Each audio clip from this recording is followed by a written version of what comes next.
ಭಿಕ್ಷೆ ಬೇಡುತ್ತಿದ್ದವನಿಗೆ ಕೆಲಸ ಕೊಟ್ಟು ನೆಲೆ ಕಲ್ಪಿಸಿದ ಮಾಲೀಕನ ಮೇಲೆಯೇ ಆತ ಹಲ್ಲೆ ಮಾಡಿರುವ ಘಟನೆ ಬೆಳಗಾವಿಯ ಚೆನ್ನಮ್ಮ ವೃತ್ತದ ಬಳಿ ನಡೆದಿದೆ. ಚೆನ್ನಮ್ಮ ವೃತ್ತದ ಬಳಿ ಹಲವು ವರ್ಷಗಳಿಗೆ ಚಪ್ಪಲಿ ಅಂಗಡಿಕಾರರು ತಮ್ಮ ಗೂಡಂಗಡಿಗಳಲ್ಲಿ ಕೆಲಸ ಮಾಡುತ್ತಿದ್ದಾರೆ. ವಿಶಾಲ್ ಜಾಧವ್ ಎಂಬ ಅಂಗಡಿ ಮಾಲೀಕ ಚೆನ್ನಮ್ಮ ವೃತ್ತದಲ್ಲಿ ಭಿಕ್ಷೆ ಬೇಡುತ್ತಾ ತಿರುಗಾಡ್ತಾ ಇದ್ದ. ಜಾಲಿ ಅಲಿಯಾಸ್ ಶಿವು ಎಂಬಾತನನ್ನ ಕರೆದು ಕೆಲಸಕ್ಕೆ ಇಟ್ಟುಕೊಂಡಿದ್ದ ಎನ್ನಲಾಗಿದೆ.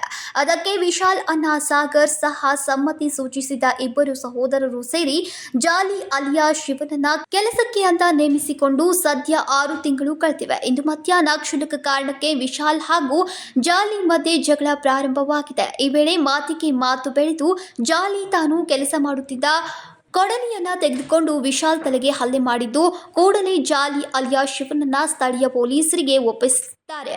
ಈ ಕುರಿತು ಕಡೆ ಬಜಾರ್ ಪೊಲೀಸ್ ಠಾಣೆಯಲ್ಲಿ ಪ್ರಕರಣ ದಾಖಲಾಗಿದೆ. ಹುಡುಗ ಅಲ್ಲಿ ಕೆಲಸ ಕಳ್ಸಿದ್ವಿ. ಅವ್ನಿಗೆ ಕುಂದರ್ಸಕ ಭಿಕ್ಷೆ ಬೇಡ್ತಿದ್ದ. ಭಿಕ್ಷೆ ಬೇಡದಾಗ ಅವ್ನಿಗೆ ಭಿಕ್ಷೆ ಬೇಡಬೇಡಪ್ಪ, ಇಲ್ಲಿ ಬಂದು ಕುತ್ಕೊ ಅಂತೇಳಿ ಒಂದು ದಾರಿ ಮಾಡಿಕೊಟ್ಟಿವಿ. ಜೀವನಕ್ಕೆ ಮಾಡಾಕ, ಉಣ್ಣಾಕ ತಿನ್ನಾಕ ಭಿಕ್ಷೆ ಬೇಡ್ತಿದ್ದ. ಬೇಡ ಅಂತೇಳಿ ದುಡಿದು ತಿನ್ನಪ್ಪ ಅಂತೇಳಿ ಅಂಗಡಿ ಕುಂದರ್ಸ್ಕೊಂಡಾಗ ಈಗ 4 ದಿನದಿಂದ ಅವನದು ಮತ್ತು ವಿಶಾಲ್ ಜಾಧವ್ ಅಂತ ಒಬ್ಬನ ಅದಾನ ನಮ್ಮ ಕಡೆ, ನಮ್ಮ ತಮ್ಮ. ಅವನ ಜೊತೆ ಸ್ವಲ್ಪ ಕಿರಿಕಿರಿ ಚಾಲು ಆಗಿತ್ತು. ಅವ್ನು ಕಿರಿಕಿರಿ ಚಾಲು ಆದಾಗ ಸ್ವಲ್ಪ ಇವತ್ತು ಮತ್ತೆ ಎಲ್ಲ ಹೇಳಿದೆ. ಅದರಲ್ಲಿ ಅವ್ನು ಸ್ವಲ್ಪ ಜಗಳ ಆಗಿ ಇವತ್ತು ನಾವು ಕೆಲಸ ಮಾಡೋದು ಕೊಡ್ತೆ ಅಂತ ಒಂದು ಹತ್ಯಾರ ಇರ್ತೈತಿ. ಅದರಿಂದ ಅವ್ನು ತಲೆಗೆ ಹೊಡೆದಿದ್ದಾನೆ. 6 ಸ್ಟಿಚಸ್ ಬಿದ್ದಾವೆ. ಸಿಟಿ ಸ್ಕ್ಯಾನ್ ಮಾಡಕ್ಕೆ ಹಚ್ಚಿದ್ದಾರೆ. ಅವ್ನಿಗೆ ಹಿಡ್ಕೊಂಡು ಪೊಲೀಸ್ ಕಸ್ಟಡಿ ಕೊಟ್ಟಿದ್ವಿ. ಅದು ಪೊಲೀಸ್ ಕಸ್ಟಡಿ ಹೋಗಿ ಈಗ ಅಲ್ಲಿ ನೋಡಕ್ಕೆ ಹೋದ್ರೆ ಅಲ್ಲಿಲ್ಲ.